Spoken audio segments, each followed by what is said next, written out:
Good morning, good afternoon, and good evening, and welcome to the Carla Murphy Show, Uniquely Different. We are so excited to have you here today with us. We're in for a jam-packed show. You're going to be encouraged, educated, and enlightened.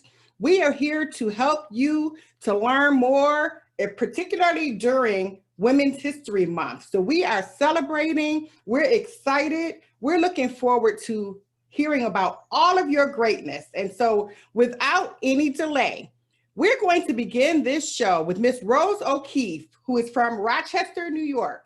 She is a historian, she's an author. She is going to talk to us this evening about Anna Murray Douglas. She's not a stranger to the Carla Murphy Show. We've heard her share about Mr. Frederick Douglass. She's also a Toastmaster, and we know that she is an expert in the field about Frederick Douglass and Anna Murray Douglass. So, Miss Rose, thank you so much for joining us, and we are excited to hear from you. Thank you so much, Carla. It is a pleasure to share this topic, knowing that people anywhere in the world could learn something, and I trust they will enjoy it.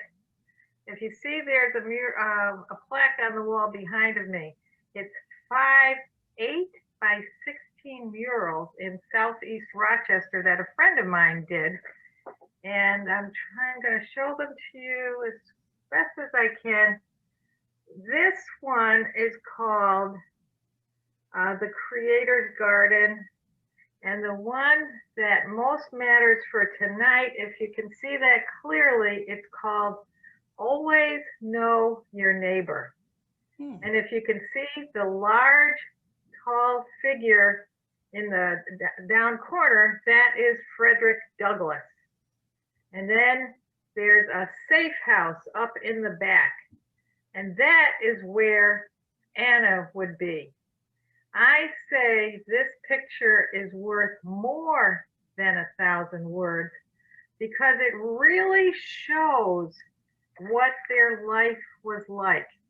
He was colorful, larger than life. She was very private. And at the time that they were living, it doesn't show exactly here, they're both from the eastern shore of Maryland. And later in life, after the war and different changes, Frederick Douglass went back to Baltimore, and he said he was proud to be an Eastern shoreman. Anna was equally, they were part of the same circle. And when I do my slideshow, I show it's a model of a cabin. A log cabin. Frederick, we know that Frederick grew up in a log cabin with a clay floor, an open hearth, and a sleep loft where all the kids slept.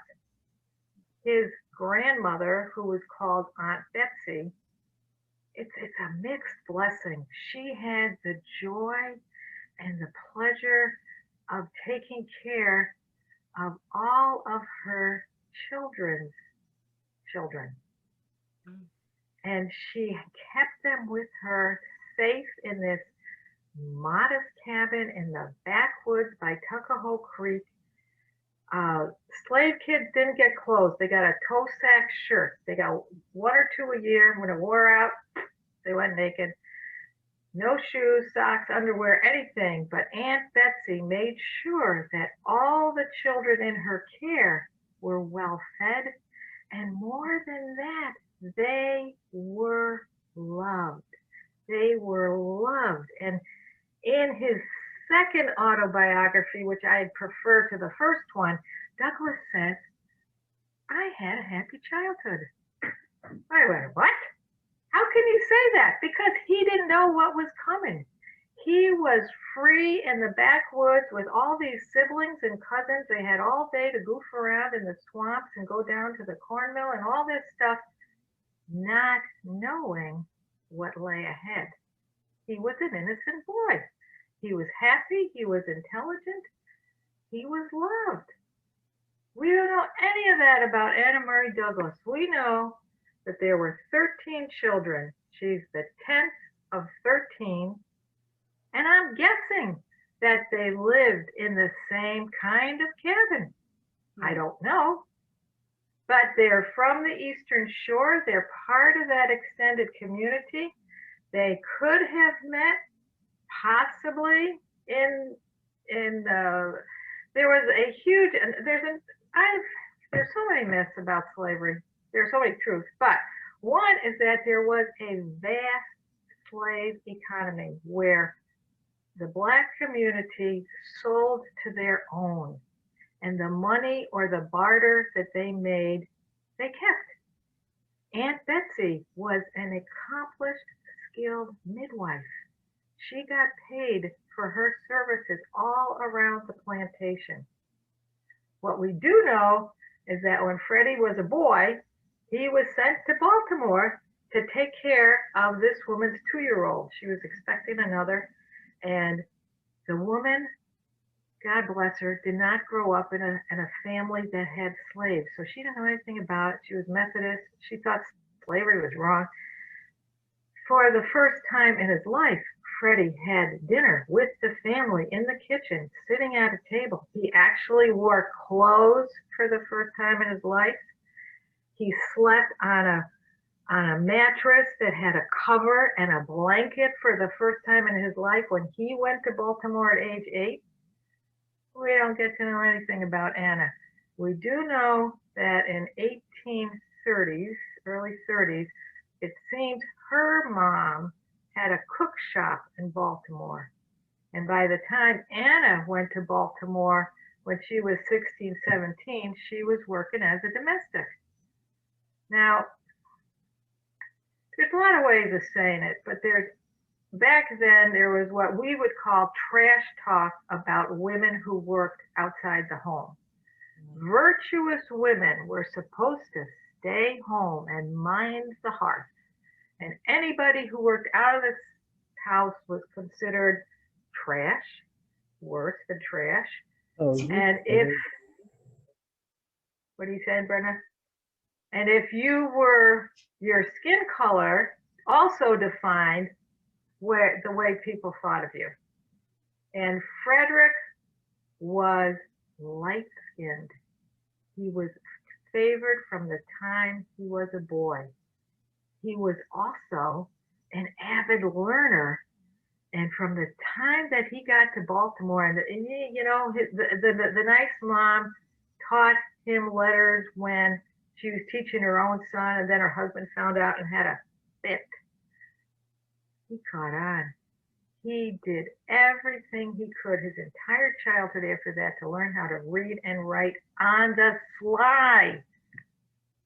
Anna, on the other hand, we don't get to know, but she, the one reason I got into this is because I had it up to here with people saying, oh, she couldn't read. There was so much more to her than that. Please, people, Douglas had the verbal, linguistic, oral skills. Anna could play music by ear. She introduced him to the fiddle. I've read books that said, oh, Frederick never could have learned all those middle-class ways from her. Wrong. She was a highly skilled domestic in a middle-class white family that in those days got status because they had a live-in servant. She was it. She was the model poster child of the proper domestic. She was an excellent cook. Apparently she had a calculator in her head. She was the bookkeeper once they got married, but she was the one who did all the counting and the numbers and all of that stuff. So I actually wrote it down to make sure I said it right. He could be labeled as having excellent reading, writing, speaking, and auditory skills, while she would be labeled as an excellent hands-on learner, mathematician, and auditory musician. she was as competent as he was in different ways in a time when you did not have to know how to read, to make butter, to sew clothes, to do all the domestic things that are taken for granted that, oh gee whiz, are mostly often done by women. And that is I have a soapbox that's about 10 feet tall about the things that women do that they don't get credit for. Anna would not only be on that soapbox right next to me, she'd be standing taller. She was as competent a woman as you could find, and she was constantly devalued because, oh dear, she was dark skinned. She was not considered as attractive as he was. Please, people, we are getting past this, aren't we? Yes, we are. That's why I'm here today. And thank you for giving me a chance to share something that means a lot to me. Thank you so much, Miss Rose. That was very informative, and you did an amazing job sharing about Miss Anna Murray Douglas. So thank you so much for joining us this evening. We appreciate you. Next up, we have a dynamic couple that is here with us. They are Mr. Lamar and Mrs. Sabria Smith. Sabria Laila Smith. Did I get that right? All right. You got it. There you go. There you go. I practiced it. I practiced it. I We know them as agents of change. They're trailblazers. They are definitely community minded. We know that Mrs. Sabria is not a stranger to the Carla Murphy Show. For certainly, we've introduced her in the past. We know both of them to be clinical administrative coordinators. We know Mrs. Sabria to be a professional mistress of ceremony. She believes in sisterhood. She's wearing those colors tonight. And she actually serves as the board of director. She has a group, Purpose and Praise by Sabria, which blesses me every single day. We have her husband, Mr. Lamar Smith. He is actually a health advocate. He is a health advisor, a resolution expert, and they work in the field of clinical coordination. They both love sports. They love brotherhood and sisterhood. And we know them to be community friends. So they're going to talk to us this evening and share with us about Western New York Community Bulletin Board, which is a Facebook group that is absolutely phenomenal and amazing, with over 15,000 members in the group. So this evening, we are honored to have you with us to talk to us about Western New York Community Bulletin Board. So Mr. Lamar and Mrs. Sabria, welcome to the show. Thank you for having us. Thank you so much. Absolutely. Thank you. So again, my name is Sabria Laila Smith, and I am happy to be here with my husband, Lamar Smith. And first of all, I am so proud. Miss Murphy here, she really did her research. And she even got the amount of people in the group correct. So I love that. That really does warm my heart. Like, really, it does. So again, my name is Sabria Laila Smith, and I am proud to say that I am the founder of the Facebook group, Western New York Community Bulletin Board. You can find it on Facebook at WNY Community Bulletin Board. And before I even go into that, and my husband goes further into that topic, I just wanted to first start out by saying that this group started from my soul. That's the first thing that I want people to understand about this group. It started as a dream and as a vision. And one of the things I want you to understand is that if you have a dream, if you have a vision, go for it. You never know what you're gonna get from that. So go for it. Go for your dreams. Go to reach your goals. This group, connecting people, having people understand about community events and news and each other's businesses was something that I had in my mind for a long time. The reason being was because when I wanted to know about something, I would have to go to this group and that group and call this person and call that person. try to screenshot things to remember things. And I'm like, we need a place where we could talk and really remember and know about different events and learn about different businesses and things like that. So one night I was sitting on my couch and I just decided to go ahead, go for it, and launch it.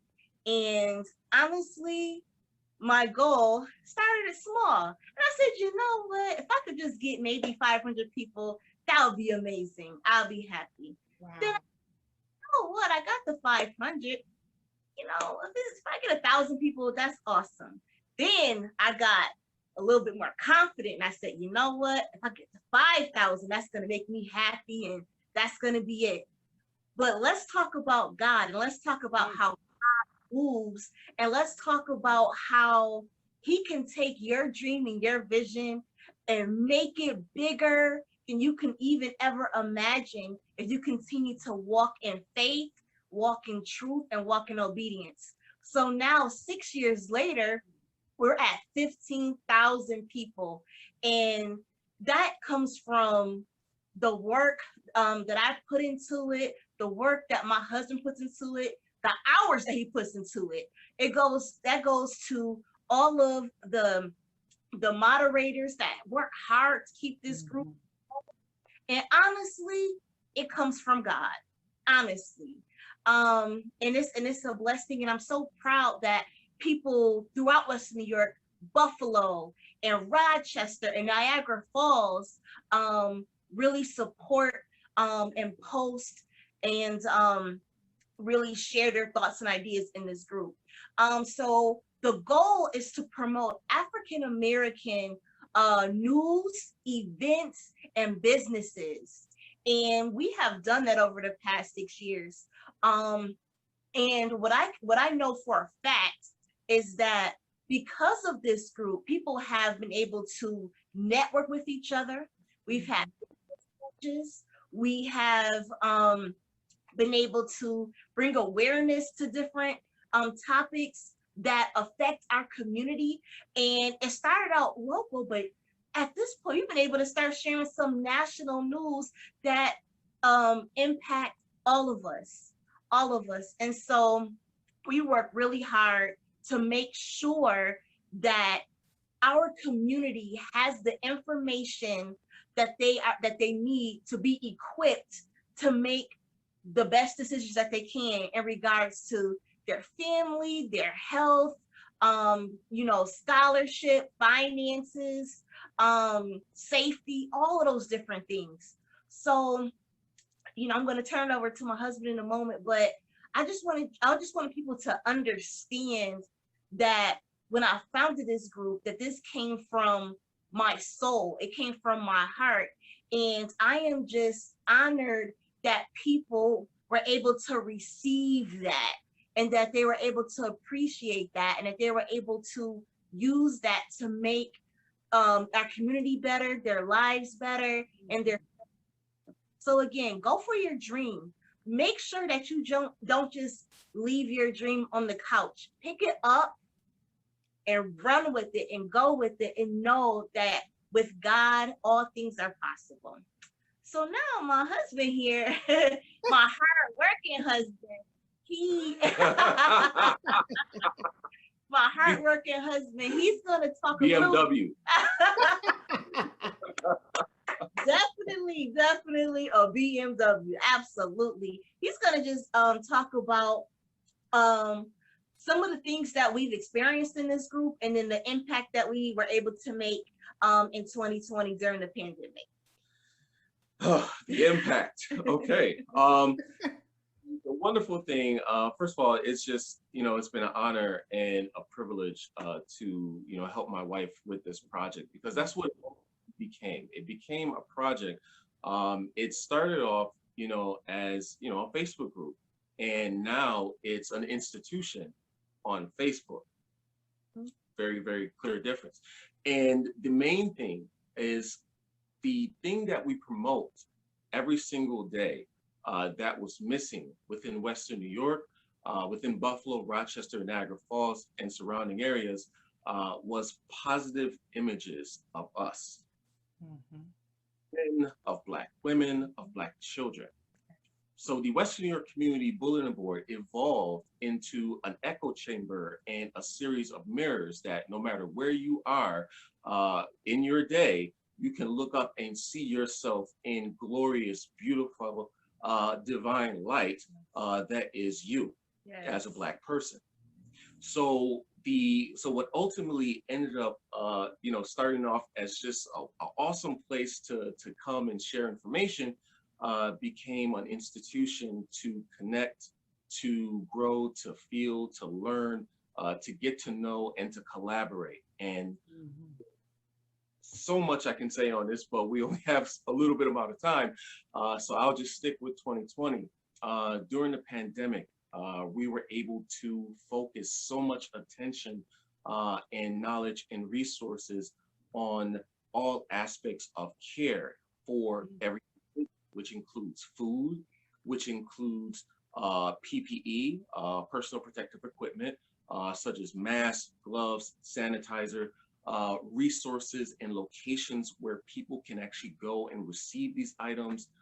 Same with food, easy one-stop place, one-stop source where people can find out where they can get food to feed their children, from up-to-date information and knowledge and resources on what's going on with Buffalo Public Schools, and schooling at home, as well as the phasing in of back to school in person. Everything from resources as far as stimulus check information, constant updates. We held watch parties where thousands of people would come and watch Governor Cuomo every single day during the early days of the pandemic to get the latest information on the coronavirus, so they know what to do in their households and when they go outdoors to protect themselves. Um, from having watch parties and promotion of the first virtual school, as well as the first virtual Kwanzaa in Buffalo, was phenomenal.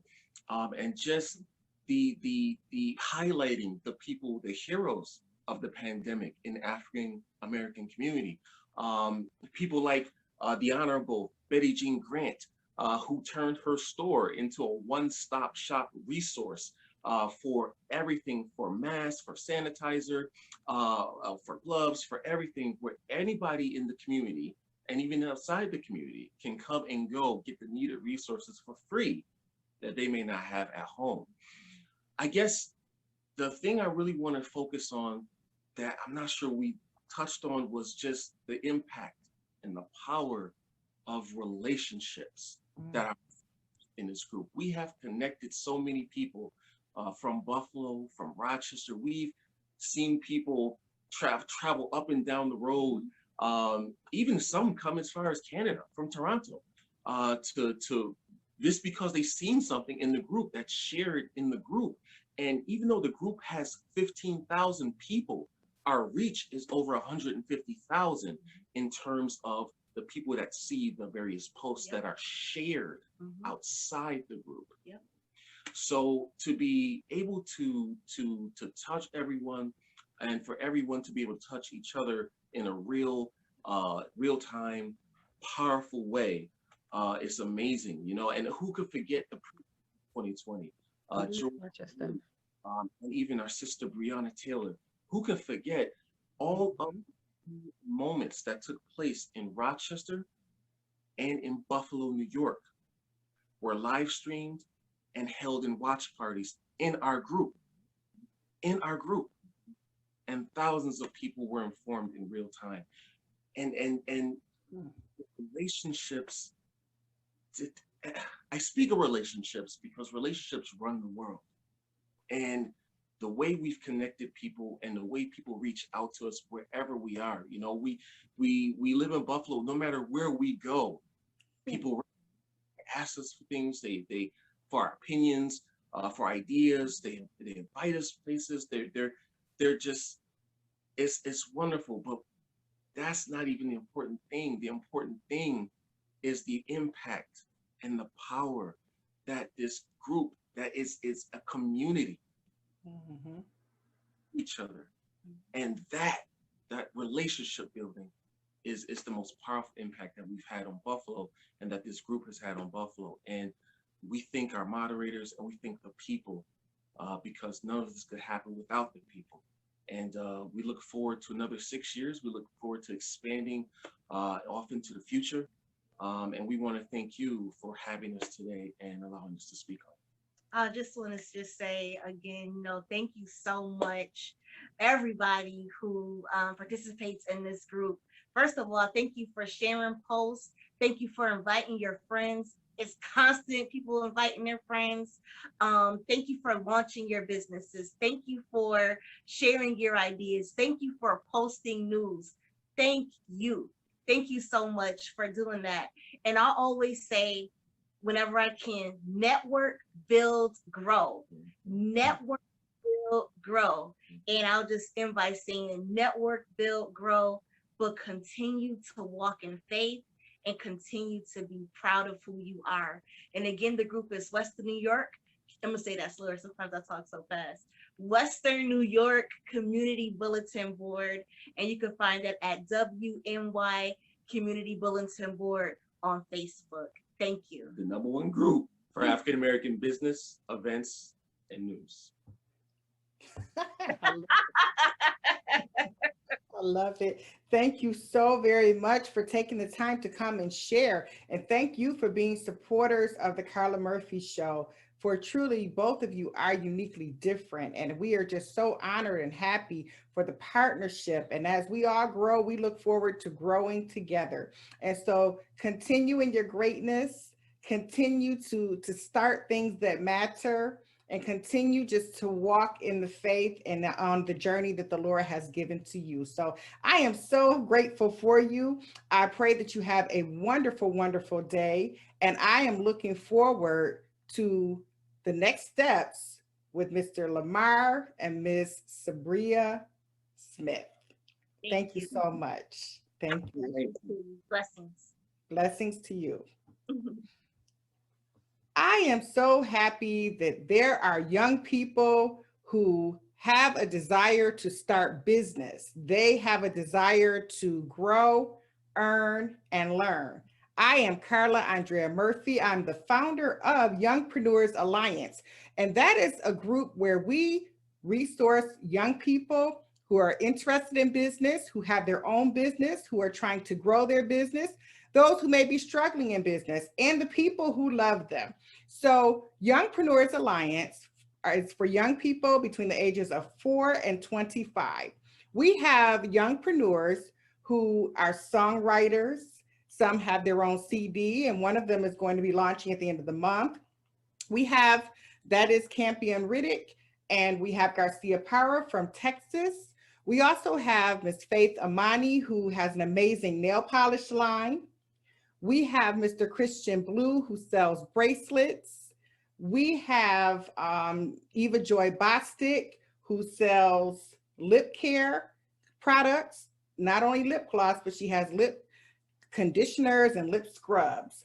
We also have Miss Brianna from Rochester. We have a nice group of young people who are working very hard to build their businesses and to create legacies for their families. And so the Carla Murphy Show, we support 100% youngpreneurs. We have book authors, and we just have so much more. So if you're looking to join a group that can help you with your youngpreneurs, please let us know. Area code 716-553-3109, or you can email me, Carla Murphy, uniquelydifferent@gmail.com. Next up, we're so happy that we have with us Mrs. Lachey Green Thomas. She is active in her community. She is a leader among leaders when it comes to working with young people. We know her to not only resource and run summer camps and after school programs and care programs at her home with all of the friends and the neighbors, but we know Mrs. Lachey Thomas to be a wonderful mother and an amazing wife. She is also a dear sister and a friend, and she's going to talk to us this evening about trauma. Good evening, Mrs. Lachey, and thank you for joining the Carla Murphy Show. Good evening. Thank you for that wonderful introduction. Hello, everybody on the platform. Thank you for being on the show with me today. Thank you for the opportunity, Ms. Carla. You're welcome. When it comes to trauma, you think of different types of trauma. And if you think about your childhood or even adulthood, the different type of traumas that you have experienced. And in today's age, it's becoming more evident in our young people. It does not matter the age, the race, the creed, or anything of that nature. Trauma can hit from all sides and angles, up, down, and all around. I don't care how grounded you are, how rooted you are. Trauma still comes to your doorstep, and you need, it's just what you do when it comes. So when I look up the word trauma, it says a deeply distressed or disturbing experience, a personal trauma like the death of a child, the death of a loved one, a parent, the death of a sibling, the death of a close friend, or your favorite aunt or your favorite uncle, or the death of a neighbor and you have a great relationship with them. That can be a traumatic experience if it's not handled correctly and if you don't take care of it properly and talk to who you need to talk to, or pray to who you pray to, because we all have a God who's above all, and how you choose to serve your God is up to you. But I know for me, it's mine that sit above and up on high. When you think of trauma, the words, the synonyms that comes up is torment, agony, suffering, pain, anguish, misery, distress, heartbreak, affliction, wretchedness, woe, hell, um, purgatory, excruciating. So you think about the pain and things of that. Emotional shock following a stressful event or a physical injury, which may be associated with physical shock and sometimes lead to long-term nauseousness and illness. You think about when if somebody's in a car accident or somebody's on a job and they suffer from different traumas. So injury, damage, hurt, wounds, soreness, bruise, cuts, lacerations, and abrasions, and contusions. Those are all different types of experience where people can suffer from trauma. And as I think about trauma, I think about the ACEs. Working with young people, as Ms. Carla said, we talk about ACEs and they say, whoa, ACEs, what is that? What is a term used for adverse childhood experiences? And adverse childhood experience can become adverse adulthood experience if they're not dealt with head on. Oftentimes, working with young people or working with people, period, especially our young men. As a mother of three boys, boys are normally told not to cry. Boys don't cry. Boys are strong. You are not supposed to cry. What you crying for? Get your stuff up off the ground. But then those boys turn into men.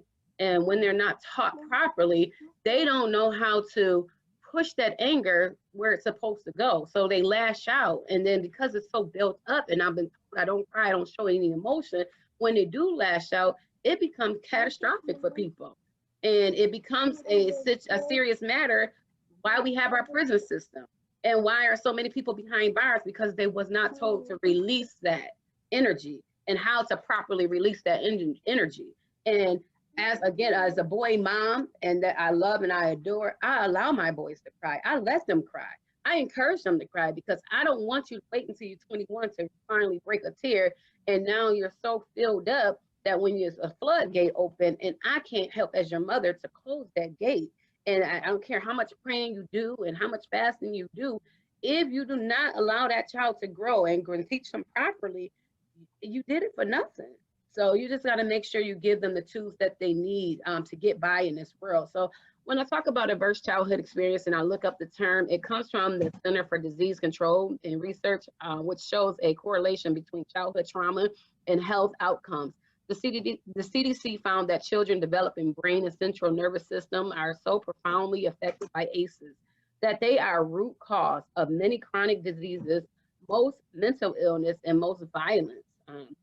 I wanted to share with you the top 10 ACEs measured in research conducted by the Center for Disease Control. The number one ACEs is physical abuse. Young people and adults suffer from physical abuse. And normally, 9 times out of 10, that abuse is from a loved one, somebody that's close by to them, and somebody you would least expect that caused that abuse and that pain on that child or that adult. Number 2, sexual abuse. Same thing. People are molested, people are raped. It does not matter the age. And I've read a story from a young girl who wrote a book who's centrally located in the Western New York area, who was raped and molested by 4 brothers and her mother. Not only that, by individuals in her church, by her counselor, by her school admissions counselor. Like, it was so heart-wrenching to read her story and to see the person that she is today, and for her to write it in a book and share it and sell that book, and then go to different people to try to get the book published. And they tell her, you told too much. It's too much that you put into the book. We need to scale back. But this is her truth. This is her story.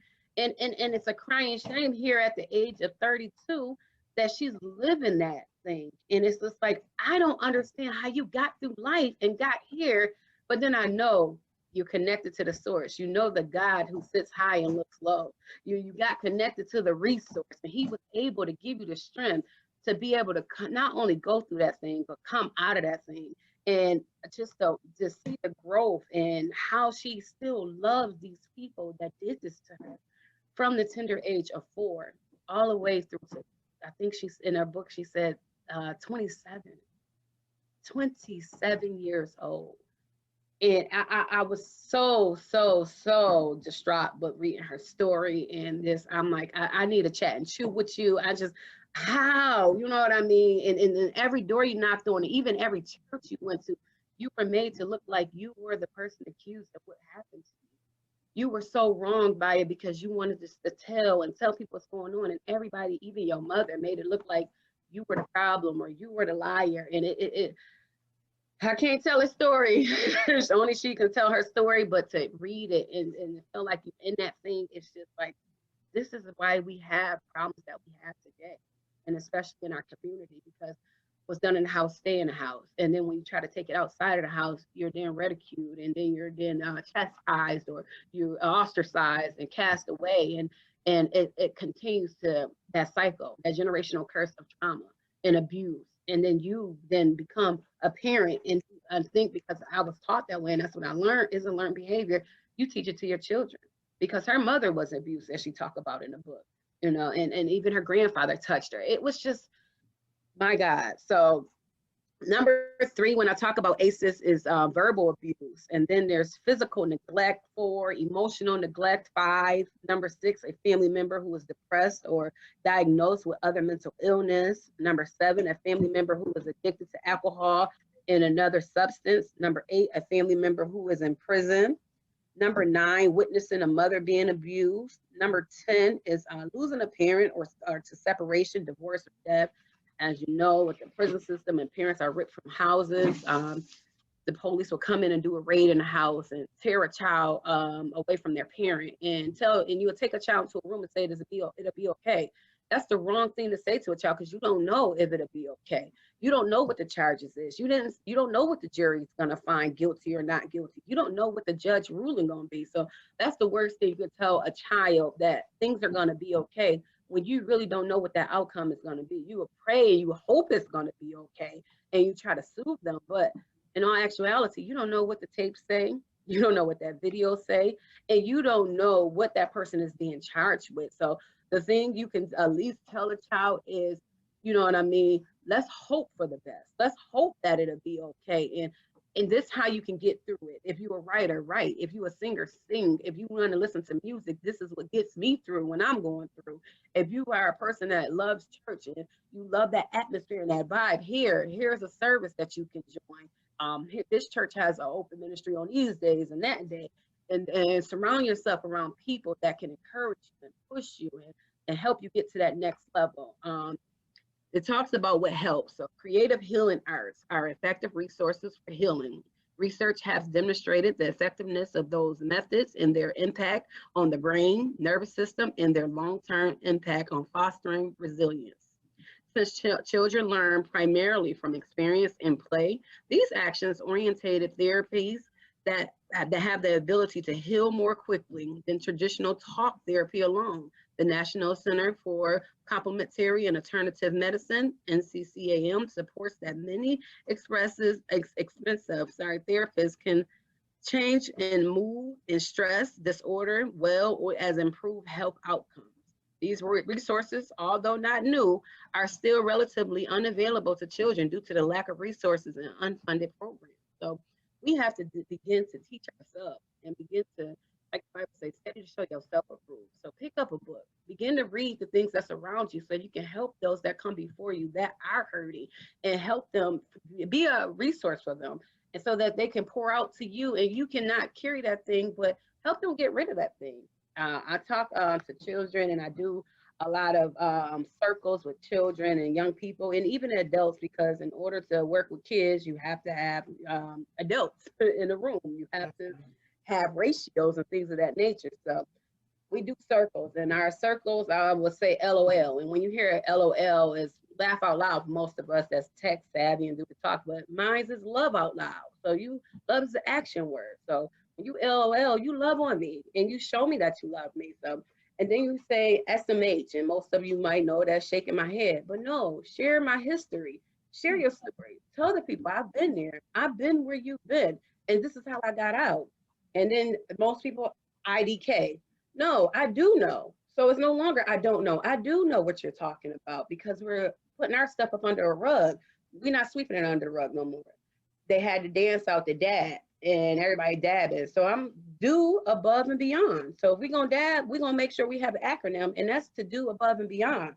TLC, most say tender love and care. No, we're teaching love and we're showing how that we care. LMBO, laughing my butt off. Nope, I'm learning my butt off or loving my butt off to the person that come before me. LMAO, and I say leave my attitude off. So we're not coming in with our attitude. We're leaving it at the door. JK, just kind, be kind. KISS, keep impacting student success. TTM, train their mind. HMU, hold me up, hold me accountable, hold me up in prayer, hold me up to the standards, hold me accountable, and also hold me up to the bargain. My word is my bond. And then the last one I'm gonna say, DLM, do a little more. We each can do a little more. Have you met your mark today? Have I gave that hug? You look great. I love you. Have I told somebody that you are doing an awesome job? You are doing a superb job? If I didn't, let's start today, because we have to be the change we want to see in the world. And it starts with us. And that's what I have on trauma. That's awesome. Outstanding. Oh, that really made me feel that I don't even have the words to describe. That was absolutely outstanding, Miss Lachey. And I know from whence we both have come and how we've traveled the road together with working with children. And certainly that was a powerful, powerful lesson that you shared today with us that can encourage not only the students that we serve, but also us as the leaders. And so thank you so much for sharing with us today on the Carla Murphy Show. Fine, outstanding job. Thank you. Next up, we're going to hear from our producer, Ms. Brenda Billups is going to come forward with a commercial about Toastmasters.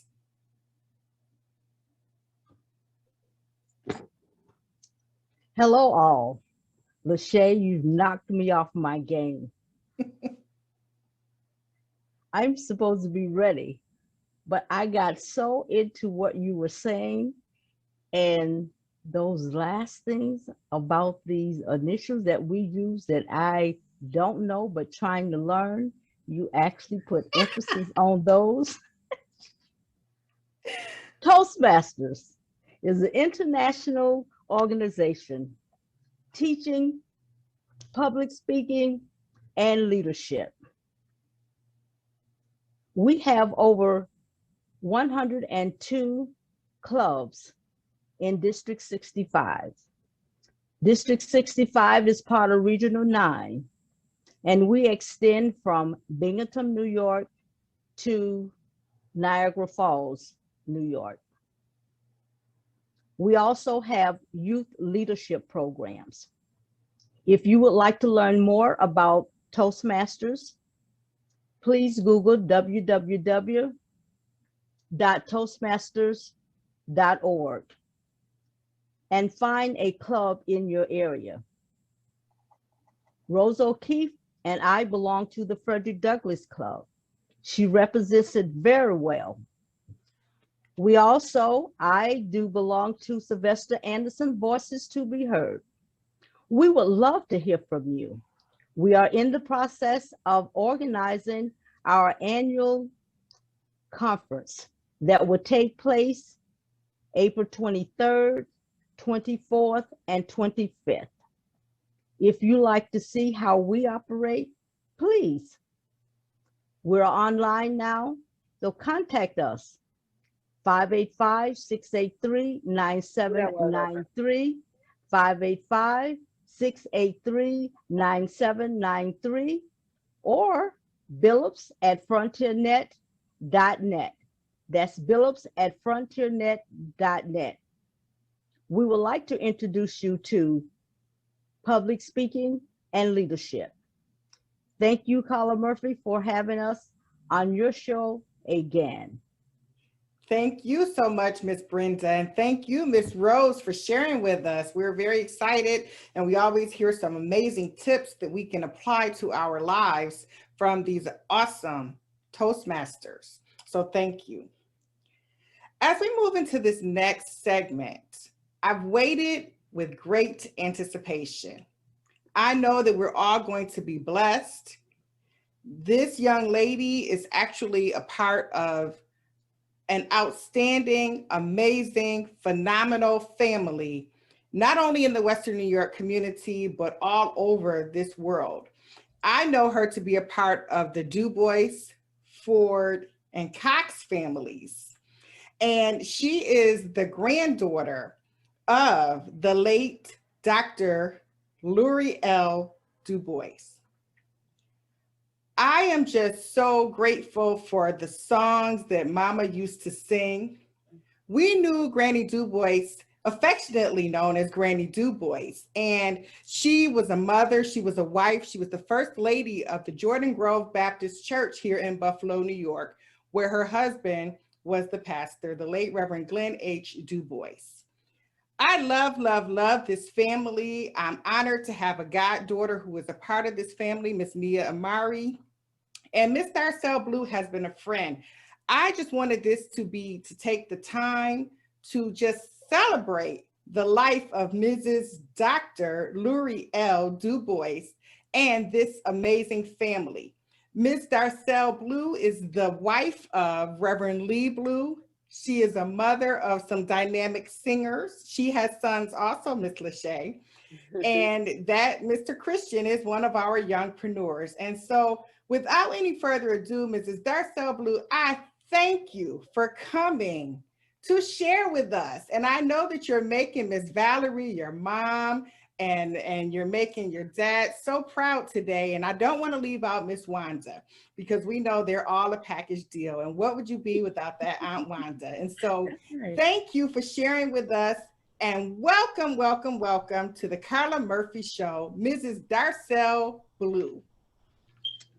Thank you so much for having me on the Carla Murphy Show. It is an honor, and I have so thoroughly enjoyed every one of the presenters on tonight. I have learned a lot in this short time, and I look forward to coming back just to listen and to glean and to learn something new. So as Sister Carla stated, my grandmother, she meant so much to me. She instilled so much into all of us, and a big thing for her was singing.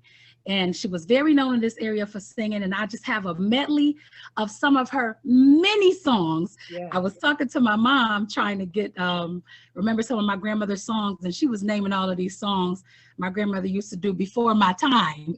And I said, Ma, you're gonna have to help me think of some of the songs that were just, you know, a little bit closer to my time. So she helped me to just think of some of the songs, and then I just kind of put them together so that they could kind of work together. So of course, due to COVID and everything, I don't have a musician with me. I'll be a cappella, but I really hope you enjoy it, and you may hear something that you're familiar with. So just wave your hands and whatever you do. Amen. I'll start with this one.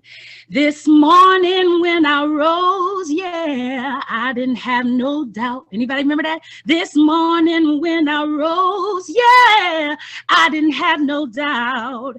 This morning when I rose, yeah, I didn't have no doubt.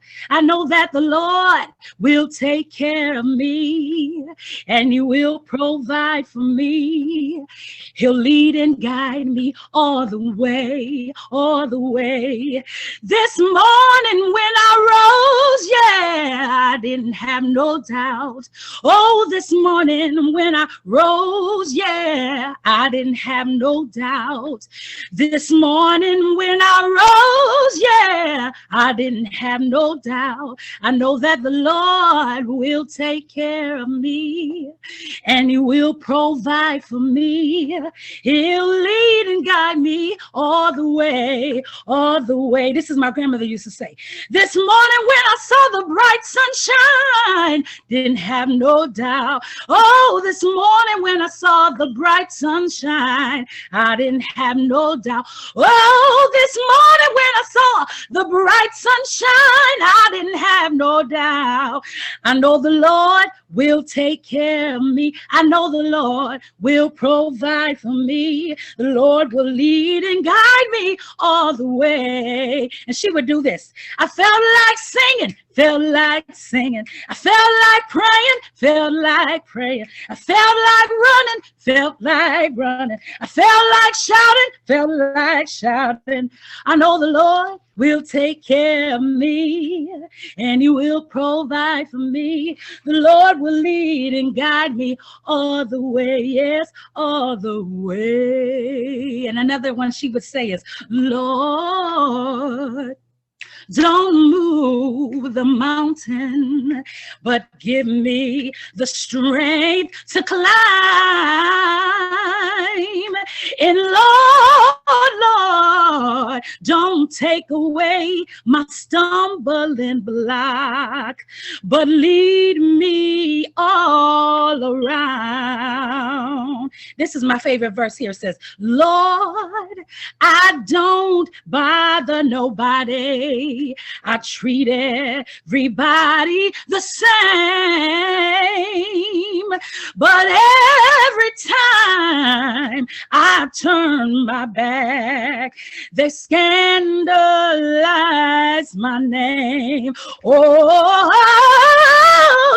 Lord, oh, Lord, don't move the mountain, but give me the strength to climb.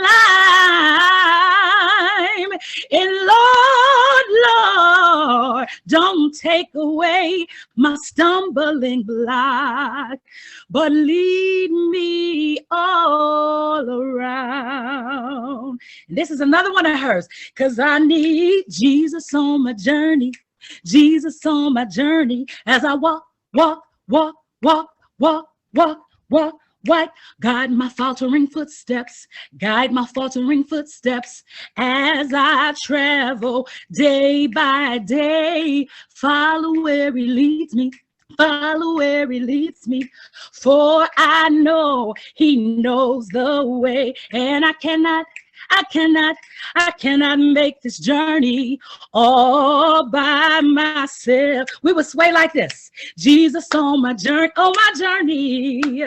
as I walk, walk, walk, walk, walk, walk. She would say, ooh, guide my faltering footsteps, guide my faltering footsteps as I travel day by day. I'll follow where He leads me, follow where He leads me, for I know He knows the way, and I cannot make this journey all by myself.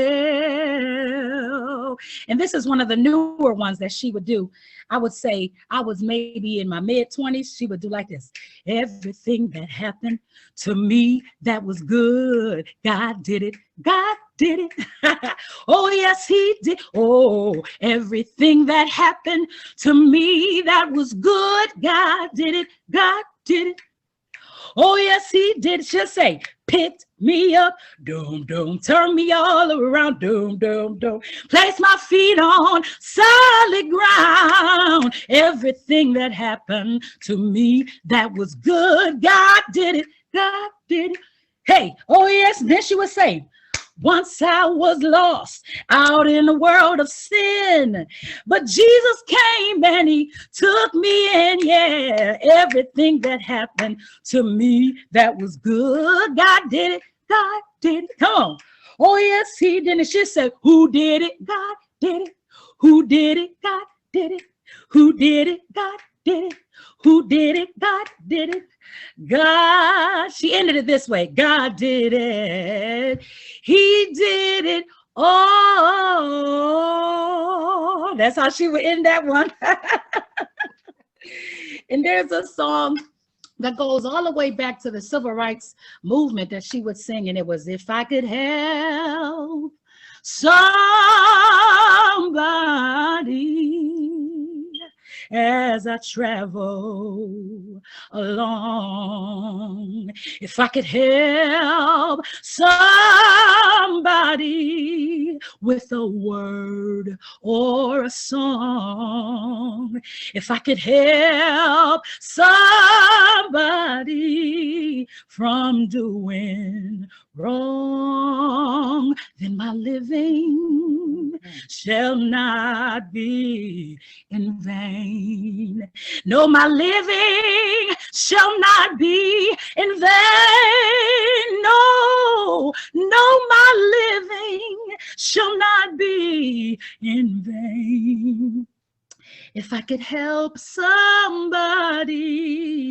as I'm singing the song, then my living will not be in vain. This is my favorite one she did. Been through the storm and the rain, yes, but I made it. Yes. I've been through heartaches and I've been through pain, yes, but I made it. I've been down to my last dime, but Jesus was there on time. Oh, hallelujah, I made it. Been through the storm and the rain, oh, yes, but I made it. I've been through heartaches and I've been shown off through some pain, yes, but I made it. I've been down to my last dime, but Jesus was there on time. Thank you, Jesus. Thank you, Lord. Thank you, Lord.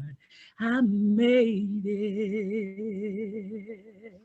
I would do a little more, but I'm looking at the time.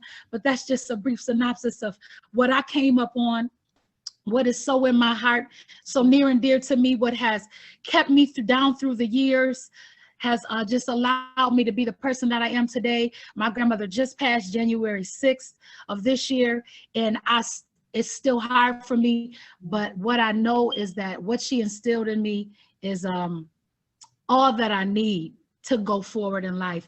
And she holds such a dear place in my heart. I love her, and I hope that some of what I sang today was able to touch and bless you as well, to just get to know a little bit more about my grandmother, Lori L. Du Bois. Ms. Darcel Blue, thank you so much for certainly, that was just a true blessing. And I'm just so honored for the strength that you have. And we know that Granny Du Bois was just so amazing. She was amazing to all of us, and she had a place in her heart for each of us, and we all felt special in our own ways. And I'll never forget when Granny Du Bois would have those Great Lakes Baptist Association fashion shows at Jordan Grove Baptist Church. I never had a choice between her and Sister Sarah Cook. God bless them. I was always signed up to be a part of the show. And so it helped me to learn to be more poised. It helped me to learn to be a lady. And so I am so grateful for the life and the legacy of Dr. Lori L. Du Bois. So thank you so much for coming and sharing. I love you all, and you know your family. So we look forward to growing, earning, and learning together with you.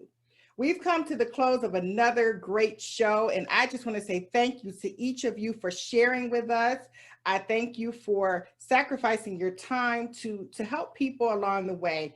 And certainly, as Mrs. Darcel just sang, your living has not been in vain. The Carla Murphy Show, Uniquely Different, We look forward to featuring you.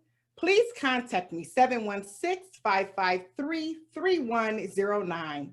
Carla Murphy, uniquely different at gmail.com. You can also reach me on Instagram, Facebook, YouTube, LinkedIn, Alignable, and in the Western New York Community Bulletin Board Group. God bless you all. Until we meet again, take care. Night. Good night. Bye.